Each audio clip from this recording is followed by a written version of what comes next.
Jake Sullivan stood on the bridge of the UES Defiance and watched the stars through the thick glass window. The ship groaned around him as it flew through space. Metal panels covered with rivets made up the walls. Pipes and cables ran along the ceiling. Everything looked rough and old, like it was built in someone's garage. "Commander, we're getting close to the Kepler system," said Lisa Morgan from her seat at the navigation controls. She was his second in command and had been with him for 3 years. Her fingers moved across the control panel that looked nothing like the smooth surfaces other species used. Buttons, switches, and small screens filled every inch of space. Jake nodded and looked at the readings on his screen. The Defiance was humanity's first real attempt at deep space travel. They had built it from spare parts, old military equipment, and whatever they could find. The outside was gray metal with burn marks from their journey. Antenna dishes stuck out at odd angles. The whole ship looked like a flying junkyard. "Any signs of alien activity?" Jake asked. "Nothing yet, sir. But we're still 2 hours out from the main planet." The Defiance had been traveling for 6 months to reach this system. Earth scientists had detected radio signals coming from this direction. They wanted to make peaceful contact with whatever civilization lived here. Jake hoped they would be friendly. Amy Rodriguez sat at the communications station, listening to the static that came from deep space. Her equipment was a mix of old radio parts and new computer systems. "Still picking up those signals, Commander. They're definitely artificial. Someone's out there." Jake walked over to the engineering station where Danny Foster was checking the ship's systems. Red and green lights blinked on dozens of small monitors. "How are we doing, Danny?" "Same as always, sir. The engines are running hot, but they'll hold together. The hull is solid. We've got backup power for everything important." Danny wiped his hands on a dirty cloth. "She's not pretty, but she's tough. That was the thing about human ships. They didn't look advanced or elegant. They looked like they had been built by people who expected everything to break down at the worst possible moment. Every system had a backup. Every backup had a backup. If something could go wrong, humans planned for it. "Contact," Amy called out suddenly. "I'm picking up ships on the long-range sensors." Jake hurried back to his command chair. "How many?" "Looks like 5 ships, sir. They're moving fast and heading right for us." Lisa checked her navigation display. "They'll intercept us in about 20 minutes. Jake felt his stomach tighten. This was it.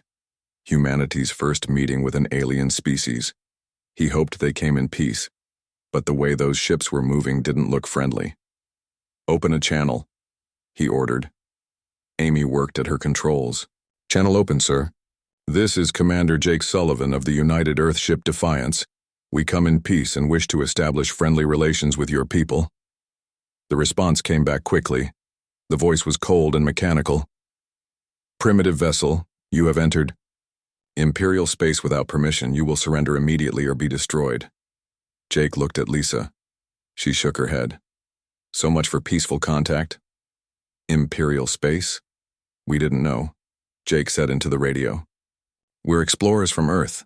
We're not looking for trouble. Your ignorance is not our concern. You will shut down your engines and prepare to be boarded. Your ship and crew will be processed according to Imperial law." Danny looked up from his station. "Sir, I'm reading 5 ships out there. They're about half our size, but their energy readings are off the charts," Jake thought fast. The aliens called themselves an empire, which meant they were probably used to pushing other species around. They had advanced technology, but the Defiance was built different from anything they had probably seen before. "What kind of weapons are they carrying?" he asked. "Looks like energy-based systems, sir. Plasma cannons, particle beams, that sort of thing. No kinetic weapons that I can detect." "And their defenses?" "Energy shields, sir. Pretty standard stuff for advanced civilizations." Jake made his decision. "Amy, send another message. Tell them we're leaving the system and won't cause any trouble. This is Commander Sullivan. We understand your position. We're turning around and leaving your space immediately." The alien voice came back even colder than before. "Too late, Primitive. Your ship will be destroyed as an example to others who violate Imperial space." Through the window, Jake could see 5 sleek silver ships approaching. They were beautiful in their own way. all smooth curves and glowing parts. They looked fast and deadly. Next to them, the Defiance looked like a flying brick.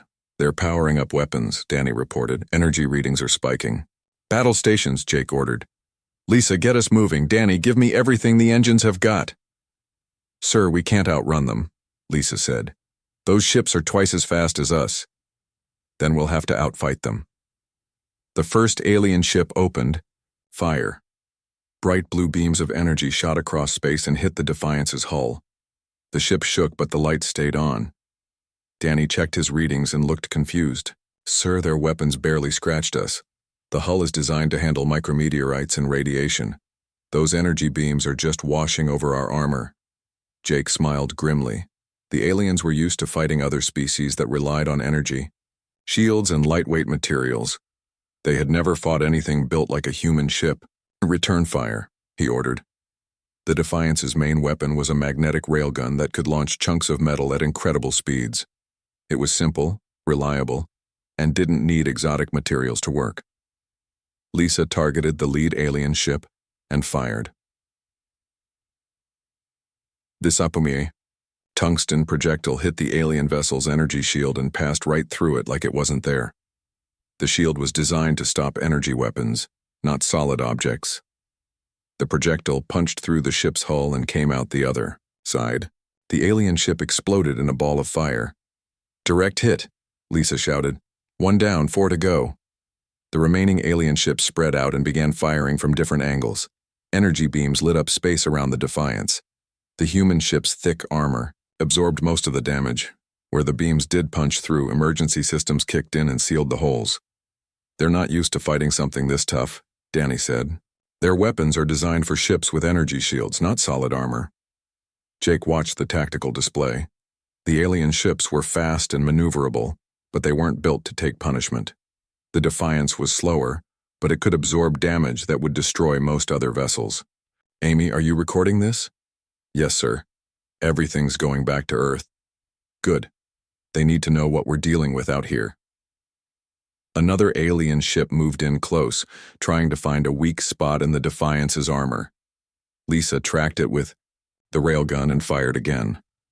This time the projectile hit the ship's engine section. The alien vessel spun out of control and crashed into one of its companions. Both ships exploded. 3 down, Lisa reported. The remaining 2 alien ships backed off, apparently reassessing their situation. Jake could imagine the confusion on their bridges. They had expected an easy victory against a primitive species. Instead, they were losing ships to weapons they didn't understand. Sir, I'm picking up communications between the alien ships, Amy said. They're calling for reinforcements. Jake nodded. This was just the beginning. Somewhere out there, a whole empire was about to learn that humans didn't fight like other species. The galaxy was about to get a lot more interesting.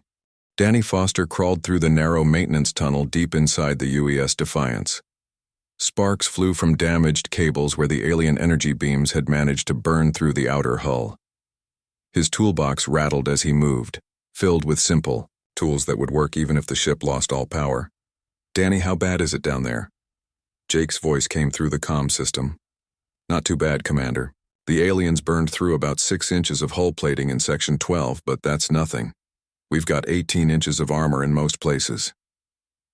Danny pulled out a welding torch and began sealing the damaged cables. The backup power systems are all working fine. These alien weapons are like trying to cut through a bank vault with a flashlight. Up on the bridge, Lisa Morgan watched the 2 remaining alien ships circle them at a safe distance. The sleek silver vessels moved in graceful arcs, their hulls gleaming in the starlight. They looked like works of art compared to the battered gray bulk of the Defiance. They're keeping their distance now, she reported to Jake. Looks like they're trying to figure out what went wrong. Amy Rodriguez was busy at her communication station, listening to the alien radio chatter. The translation software was still learning their language, but she was getting bits and pieces. Sir, I think they're calling us impossible. The word keeps coming up in their transmissions. Jake understood why. Every other species the aliens had fought probably used the same basic technology they did. Energy shields to protect their ships, energy weapons to attack their enemies. It was clean, efficient, and advanced. The problem was that it all depended on the same principles. Humans had never developed energy shield technology. They had tried, but it was too expensive and complicated. Instead, they had done what humans always did when faced with a problem. They built things tougher. If something might hit your ship, you made the hull thick enough to stop it. If your engines might break down, you built 3 backup engines.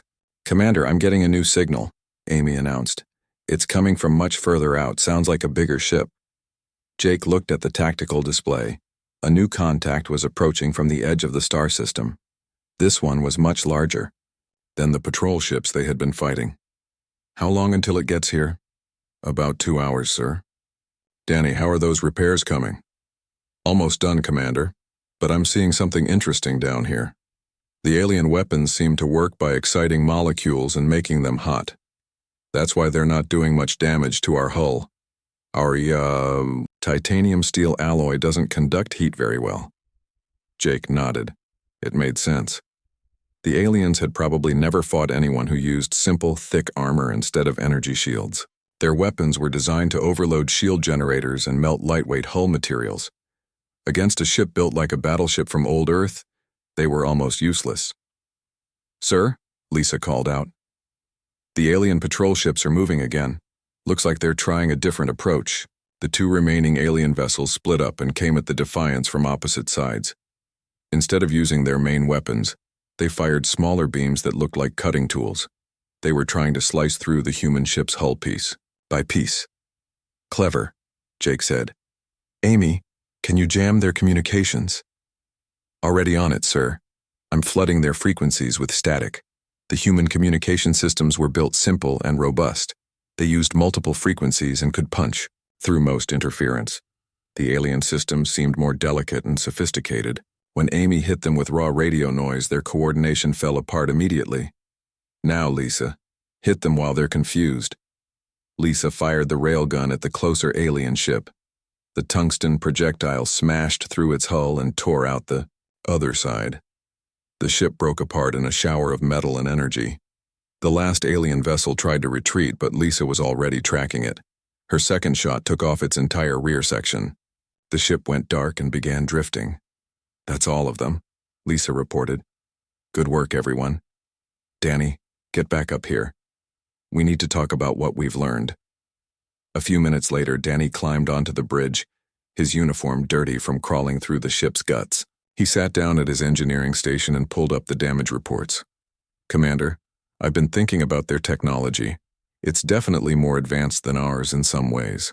Their ships are faster, their computers are better, and their energy systems are incredible. But they've got a big weakness." "What's that?" "They build everything to be efficient and elegant. Their ships are probably half-empty space to save weight. Their hulls are thin because they depend on energy shields. Their weapons use a lot of power, but don't work well against solid targets." Jake looked at the tactical display showing the wreckage of the alien patrol. "So they're used to fighting other species that build ships the same way they do?" "Exactly, sir. Everyone else in the galaxy probably uses energy shields and lightweight construction. Why wouldn't they? It's more advanced than what we do." Amy looked up from her station. "But our way works better against them." "Right. We build things to last because we have to. Earth doesn't have the resources to make ships that fall apart if you look at them wrong. Every human ship has to be able to handle getting hit by space debris, solar storms, and equipment failures. We over-engineer everything because we can't afford to have things break down." Lisa checked her instruments. "That big ship is still coming. What do you think it is?" "Probably their version of a heavy cruiser," Jake said. "Danny, what do you think our chances are?" Danny looked at his readouts. "If it's built like their patrol ships, we should be fine. Our railgun can punch through anything that doesn't have solid armor, and if their weapons are just bigger versions of what we've already seen, they won't do much more damage to us." "The problem is going to be ammunition," Lisa pointed out. "We only have 12 railgun rounds left. If they send more ships after this one, we could be in trouble." Jake thought about that. The Defiance had been designed for exploration, not extended combat. They had some weapons for dealing with pirates or small threats, but nothing like what they were facing now. Amy, are you still recording everything? Yes, sir. All combat data is being transmitted back to Earth on the tight beam communicator. Good. Earth needs to know what's out here.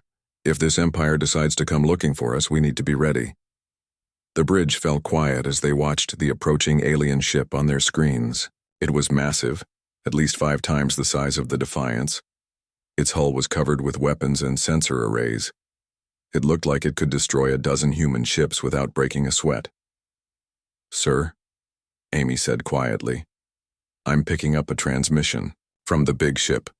Put it on speaker. The voice that came through was different from the patrol ships, deeper, more authoritative. Human vessel, I am Admiral Vextar of the Imperial Navy. You have destroyed 5 ships of my patrol fleet. This is an act of war against the Zephyrian Empire. Jake picked up the microphone. Admiral, your ships attacked us without provocation. We were trying to leave your space when they opened fire. Your presence here is provocation enough. No primitive species enters Imperial space without consequences. You will surrender now, or I will destroy you. We're not looking for a fight, Admiral, but we won't surrender our ship or our crew. There was a long pause. Then the alien admiral spoke again, and this time Jake could hear surprise in his voice. What manner of vessel are you flying? My patrol reported that their weapons had no effect on your ship. Jake smiled grimly. It's called a human warship, Admiral. We build them tough where we come from. Impossible. No primitive species could possess such technology. You're about to find out just how possible it is. General Kethmore stood in the command center of the Imperial fleet base on Zephyr Prime. His forearms moved quickly across the holographic controls as he read the reports coming in from the frontier. The first message had been almost impossible to believe. A primitive species had destroyed an entire patrol squadron. Show me the combat recordings again, he ordered his aide. The holographic display showed the battle from the perspective of the destroyed patrol ships. General Kethmore watched as the ugly human vessel absorbed energy weapon hits that should have vaporized it. He watched as simple projectile weapons punched through Imperial shields like they were made of paper. This cannot be accurate, he said. No primitive species possesses such capabilities. Sir, we have confirmed the data with 3 separate sources. The patrol ships transmitted everything before they were destroyed. General Kethmore had commanded Imperial forces for over 40 years. He had conquered 17 different species for the Empire. All of them had used the same basic technology. Energy shields for defense, energy weapons for attack, lightweight ships for speed and maneuverability. It was the natural progression of any advanced civilization. Send Admiral Vextar 30 ships, he ordered. Heavy cruisers and battleships. This human anomaly will be corrected. Meanwhile, on the other side of the galaxy, Admiral Patricia Webb sat in the Pentagon War Room on Earth. The reports from the Defiance were being analyzed by every expert the military could find. The room was filled with computer screens, maps, and stacks of papers. Tell me what we're dealing with, she said to Dr. Kevin Barnes, the lead scientist on the alien technology team. Dr. Barnes pulled up a holographic display of the alien ship, designs. Based on the sensor data from the Defiance, these Zephyrians have focused entirely on energy-based warfare for the past several centuries. Their ships are built around the assumption that everyone uses energy shields. What does that mean for us? It means we have a huge advantage, Admiral. Look at this analysis of their hull composition.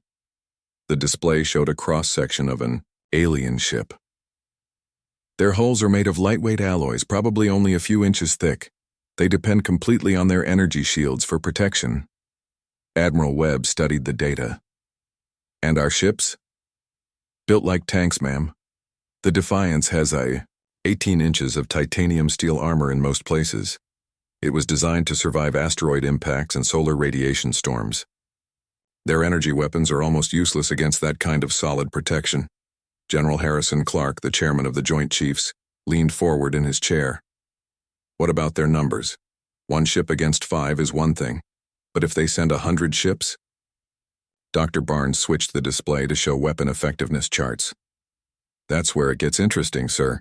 Their weapons are designed to overload energy shields and melt lightweight materials. But solid armor, especially our titanium steel, alloy actually gets stronger when it's heated. Their weapons might make our ships glow red hot, but they won't penetrate. And our weapons? Devastating against their technology. Our railguns fire solid projectiles at speeds their shields can't stop. To their shields, a chunk of tungsten moving at high velocity is just another piece of space debris. It passes right through. Admiral Webb made her decision. How quickly can we get more ships to the Defiance? The Vengeance, Retribution, and Sovereign are ready to launch, ma'am. They're all built to the same specifications as the Defiance. Heavy armor, redundant systems, railgun armaments. Send them. And I want every shipyard working double shifts. If this empire decides to come looking for Earth, we need to be ready. Back in the Kepler system, Jake Sullivan watched Admiral Vextar's flagship approach. The alien vessel was enormous, bristling with weapons and sensor arrays. It looked like it could take on a dozen human ships and win easily. Danny, what are you reading on that thing? Jake asked. It's big, sir, 5 times our mass, 10 times our length. Energy readings are off the charts. But, sir, it's built the same way as the patrol ships. Lightweight construction, energy shields, all that elegant alien technology. Which means it has the same weaknesses, just on a bigger scale. Lisa looked up from her navigation station. Commander, I'm reading 30 more ships jumping into the system. Looks like the Admiral brought friends. Jake felt his stomach drop. 30 ships. Even if they were built with the same weaknesses as the others, that was a lot of firepower to face with just one ship. Amy, any word from Earth? Still transmitting, sir. But it takes 6 hours for signals to reach home from here. Jake made a command decision. All right, people. We're about to make history. Amy, open a channel to all the alien ships. Channel open, sir. Admiral Vextar, this is Commander Sullivan. You have 30 ships out there, I have one. You could probably destroy us through sheer numbers, but before you do that, I want you to think about something. Speak quickly, human. My patience grows thin. Your patrol ships had the same advantage, 5 against 1. They had better technology, faster ships, more advanced weapons, and they all died. Are you sure you want to find out what happens when you fight someone who builds ships different from everyone else in the galaxy? There was a long pause. Then Admiral Vextar's voice came back, and it sounded less certain than before. You are fluffing. One primitive ship cannot stand against the Imperial fleet. Admiral, your sensors can see my ship. Look at it, really look at it. Does it look like anything else you've ever fought? Another pause. Jake could imagine the alien commander studying the Defiance on his screens. The human ship looked nothing, like the elegant vessels that filled the rest of the galaxy. It was all angles and armor, bristling with sensors and weapons that looked primitive, but deadly. Your ship appears to be constructed from solid metal, Admiral Vextar said finally. 18 inches of titanium steel alloy, Admiral, built to survive asteroid impacts, solar storms, and anything else space can throw at us. Your energy weapons barely scratched it. Impossible. All civilized species use energy shield technology. Maybe that's your problem, Admiral. Maybe being civilized made you forget how to build things that last. The alien fleet began moving into attack formation. Jake watched as 30 massive ships arranged themselves in a perfect sphere around the Defiance. It was beautiful and terrifying at the same time. Sir, Danny called out, I'm reading massive energy buildups across the alien fleet. They're preparing to fire everything they have. Lisa, evasive maneuvers. Danny, give me everything our engines have got. Sir, we can't outrun them. Then we'll have to outfight them. The alien fleet opened fire all at once. Space lit up with dozens of energy beams converging on the Defiance. The human ship disappeared in a ball of brilliant light, has enough firepower to destroy a small moon focused on its hull. Report, Jake shouted over the sound of groaning metal. Hull temperature rising but holding steady, Danny called back. Some minor damage to external sensors. Main systems all operational.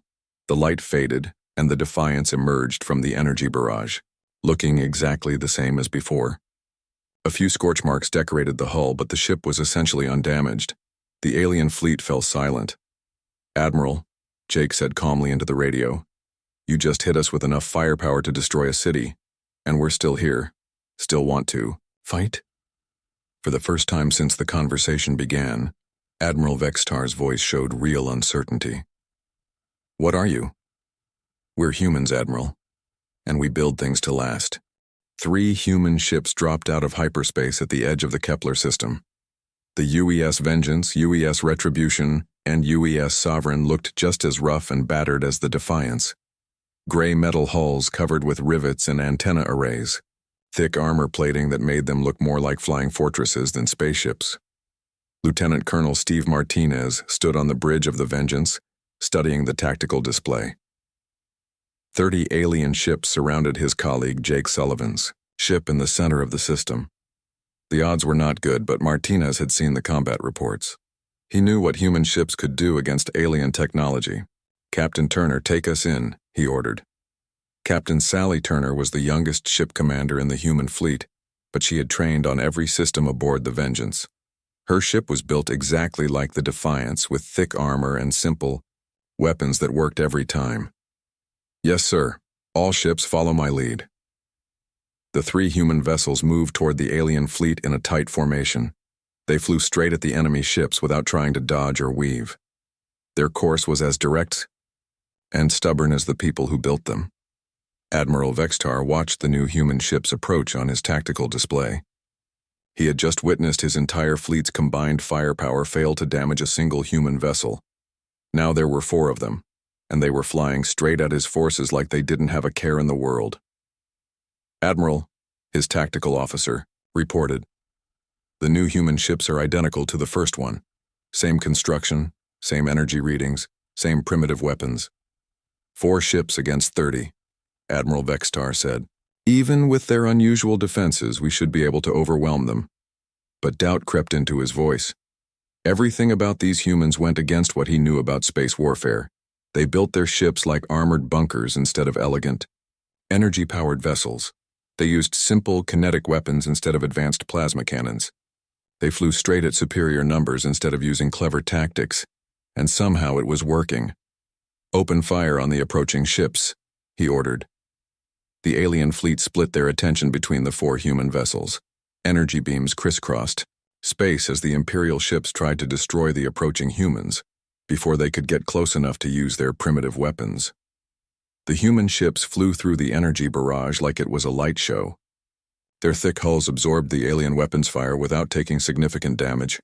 Here and there a beam would burn through the outer armor, but the humans had built their ships with so many layers that it didn't matter.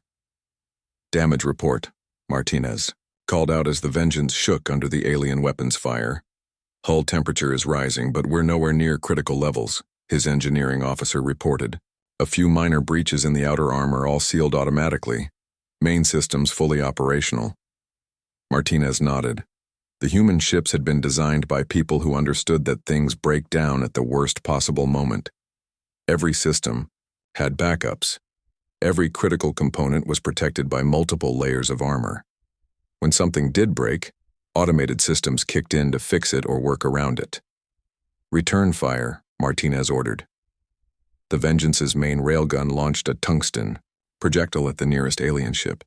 The chunk of metal, accelerated to incredible speed by magnetic coils, passed through the alien's energy shield like it wasn't there and punched a hole clean through the ship's hull. The alien vessel broke apart in a ball of expanding gas and debris. Direct hit, Captain Turner reported. 1 down, 29 to go. The other human ships opened fire as well. The Retribution's railgun took out an alien cruiser that was trying to flank them. The Sovereign destroyed 2 alien ships with a single shot when its projectile passed through both vessels in a straight line. Admiral Vextar watched in horror as his fleet began to fall apart. The human weapons were impossibly effective against Imperial technology. Every shot was destroying or crippling one of his ships. Meanwhile, his own weapons were barely scratching the human hulls. How is this possible? He demanded. They're using simple kinetic weapons, primitive technology. Sir, his science officer said hesitantly. I've been analyzing their tactics. They're not fighting like any species we've encountered before. Explain. Every other species we've fought uses the same basic approach. Energy shields for defense, Energy weapons for attack, mobility, and speed to avoid damage. The humans have abandoned all of that. They've built their ships to absorb punishment and keep fighting. Admiral Vextar studied the tactical display. The human ships were moving in a tight formation, protecting each other and concentrating their fire. They weren't trying to outmaneuver his fleet or use clever tactics. They were simply flying straight at his ships and destroying everything in their path. "It's like fighting flying asteroids," his tactical officer muttered. "Sir, we're losing ships faster than we can replace them," another officer reported. "At this rate, the humans will destroy our entire fleet within the hour." Admiral Vextar faced a decision no Imperial commander had ever had to make. His fleet was being destroyed by 4 primitive ships using technology that shouldn't work. Every tactical principle he had learned in 40 years of military service was proving useless against these humans. "All ships concentrate fire on the lead human vessel," he ordered desperately. The remaining alien ships focused their weapons on the Defiance. Jake Sullivan's ship disappeared again in a ball of brilliant energy as 25 alien vessels hit it with everything they had. When the light faded, the Defiance was still there. Its hull was glowing red-hot from the energy bombardment, but the ship was intact and still fighting. "Impossible," Admiral Vextar whispered. The human response was swift and devastating. All 4 human ships fired their railguns at the same time, targeting the alien flagship. 4 tungsten projectiles hit Admiral Vextar's massive battleship in rapid succession. The first shot punched through the energy shields. The second shot tore through the bridge. The third shot destroyed the main reactor. The fourth shot broke the ship's back. The Imperial flagship, pride of the Zephyrian Navy, broke apart like it was made of paper. With their admiral dead and their flagship destroyed, the surviving alien ships began to retreat. But the human vessels pursued them relentlessly. Captain Turner ordered her ship to ram an alien cruiser that was trying to escape. The Vengeance's reinforced hull smashed through the alien ship's delicate structure, destroying both vessels in the collision.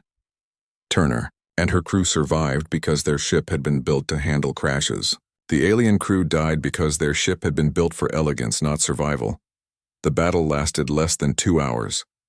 When it was over, the entire Imperial fleet had been destroyed or scattered. 4 human ships, outnumbered 7-1, had won a complete victory against the most advanced military force in the galaxy. Steve Martinez stood on the damaged bridge of the Vengeance as his crew worked to repair the systems. Through the cracked windows, he could see the wreckage of 30 alien ships drifting in space. His own ship was badly damaged from the ramming attack, but it was still flying. "Amy, are you getting all this back to Earth?" Jake Sullivan's voice came over the radio from the Defiance. "Every second of it, Commander. Earth is going to want to see this." Martinez looked at the tactical display showing the destroyed alien fleet. Somewhere out there, the Zephyrian Empire was about to learn that their military supremacy had ended. The galaxy was about to discover that sometimes the most advanced technology could be beaten by simple, stubborn engineering and the willingness to build things tough enough to survive anything. "All ships, form up on the Defiance," Martinez ordered. "Let's go home and tell Earth what we've learned about our new neighbors." Emperor Zorith Val stood in the grand throne room of the Imperial Palace on Zephyr Prime. The massive chamber was built from crystal and metal, with holographic displays showing the extent of the Zephyrian Empire. Hundreds of star systems, thousands of worlds, all under Imperial control. But today, for the first time in centuries, the Emperor felt afraid. The reports kept coming in from across the galaxy. Admiral Vextar's fleet had been completely destroyed by 4 primitive human ships. Word was spreading to every species in the Empire. Some were asking questions about Imperial military strength. Others were wondering if the humans might be willing to help them fight for independence. "Your Majesty," General Kethmore said as he entered the throne room. His forearms hung at his sides in defeat. "I have the final battle analysis. Tell me." The humans used no advanced technology, no energy shields, no plasma weapons, no quantum computers. They built their ships from simple metal and used kinetic weapons that any species could make. But their approach was so different from ours that our entire military doctrine was useless against them. Emperor Zorithval studied the holographic display showing the destroyed Imperial fleet. How many ships would we need to defeat them? That's the problem, Your Majesty. Numbers might not matter. Their ships are built to absorb damage that would destroy a dozen of ours. Their weapons can penetrate any defense we have, and they seem to have an unlimited supply of these vessels. The Emperor's advisor, Minister Yelthar, spoke up nervously. Your Majesty, we're receiving reports from our border systems. Several species are refusing to pay tribute. They're saying they want to wait and see what the humans do. This was the Empire's worst nightmare. For centuries, they had maintained control through superior technology and the threat of overwhelming force. Every species that joined the Empire did so because resistance was impossible. But the humans had proved that Imperial technology could be beaten. What do our allies say? The Emperor asked. The Krillian Trade Federation has declared neutrality, Your Majesty. The Vorthon Republic is asking for protection guarantees. The Nexus Collective is demanding a reduction in tribute payments. Emperor Zorithval realized that his empire was falling apart, not from rebellion or invasion, but from the simple demonstration that Imperial forces could be defeated. If 4 human ships could destroy 30 Imperial vessels, what could 100 human ships do? What about 1,000? Meanwhile, on Earth, Dr. Helen Price walked through the corridors of the United Nations building in New York. She had been chosen to lead humanity's first diplomatic mission to the galactic community. The job had seemed impossible when she accepted it. Now, after the reports from the Kepler system, she found herself in a position no human had ever expected to be in. Dr. Price, Secretary General Maria Santos said as she entered the briefing room. The alien communication arrived an hour ago. The Zephyrian Empire wants to meet. Dr. Price looked at the translation of the alien message. It was very different from the threats and demands that had been sent to Jake Sullivan's ship. This message was polite, respectful, and carefully worded to avoid giving offense. They're scared, she said. Of 4 ships? Of what those 4 ships represent. We've shown them that their technology isn't unbeatable, that their military doctrine has a fatal flaw, that there are other ways to build ships and fight wars. Secretary General Santos pulled up a holographic map of local space. What do you think they want? Probably to find out how many ships we have, what our intentions are, and whether we're planning to invade their territory. The problem is they're thinking like an empire. They assume we want to conquer other species because that's what they do. And we don't? Dr. Price smiled. That's exactly the point. We never wanted to fight them in the first place. We were just exploring. But they attacked us and we defended ourselves. Now they have to figure out how to deal with a species that's more powerful than they are, but doesn't seem interested in conquest. 3 days later, Colonel Mike Thompson stood on the bridge of the UES Liberty as it approached the neutral space station where the diplomatic meeting would take place. The station was built by a species called the Arbitrators, who specialized in mediating disputes between different civilizations. It's beautiful, Lieutenant Sarah Walsh said from her position at the navigation controls. The station was indeed impressive. Crystalline towers spiraled out from a central hub, connected by graceful bridges that sparkled in the light of nearby stars. It looked like a work of art floating in space. Very different from our style, Colonel Thompson observed. The Liberty looked crude and industrial next to the elegant alien architecture. Its gray hull was covered with sensor arrays and weapons. That looked primitive compared to the smooth curves of alien technology. Sir, I'm reading 12 ships already docked at the station, the tactical officer reported. Looks like representatives from most of the major galactic powers. Any sign of the Zephyrians? Yes, sir. 3 ships, but they're keeping their distance. And sir, they're not powering any weapons. Looks like they really do want to talk, Doctor. Helen Price floated in the station's central meeting chamber, trying not to look impressed by the advanced technology around her. The room was filled with representatives from a dozen different species, all of them studying the human delegation with obvious curiosity. Emperor Zorithval himself had come to the meeting, along with his military advisors. The Zephyrian leader was tall and thin, with forearms and skin that changed color based on his emotional state. Right now, his skin showed the pale blue of uncertainty. Dr. Price, the Emperor said through his translator device, Your species has demonstrated capabilities that we find difficult to understand. Your Majesty, we were simply defending ourselves. We never intended to start a war. Yet your ships destroyed 2 of our fleets with minimal losses. Dr. Price chose her words carefully. Your ships were designed to fight other species that use energy-based technology. Our ships were built to survive in the harsh environment of space. The 2 approaches turned out to be incompatible. Are you planning to expand into Imperial territory? No, Your Majesty. We're explorers, not conquerors. We want to learn about other species and share knowledge, but we will defend ourselves if attacked.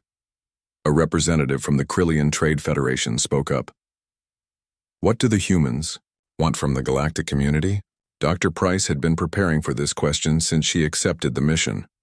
We want to trade, to learn, and to establish peaceful relations with other species. We have no interest in ruling over anyone else. But you could, Emperor Zorithval said quietly. Your military technology is clearly superior to ours. Different, Your Majesty, not necessarily superior. We build things one way, you build them another way. Under different circumstances, your approach might work better than ours.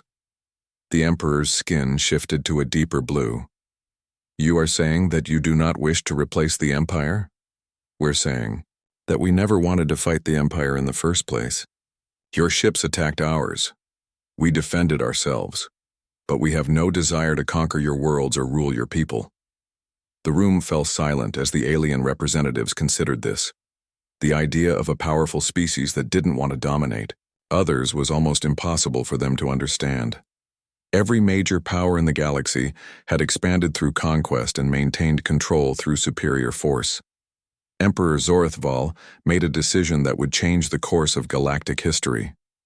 Dr. Price, the Zephyrian Empire formally requests a peace treaty with humanity. We acknowledge that our forces attacked your ships without justification. We wish to establish normal diplomatic relations. Dr. Price nodded. We accept, Your Majesty. And, just like that, the balance of power in the galaxy shifted, not through conquest or revolution, but through the simple demonstration that there were different ways to approach the challenges of space travel and warfare. The humans had shown that sometimes the most effective technology was the kind that was built to last, not the kind that was built to impress.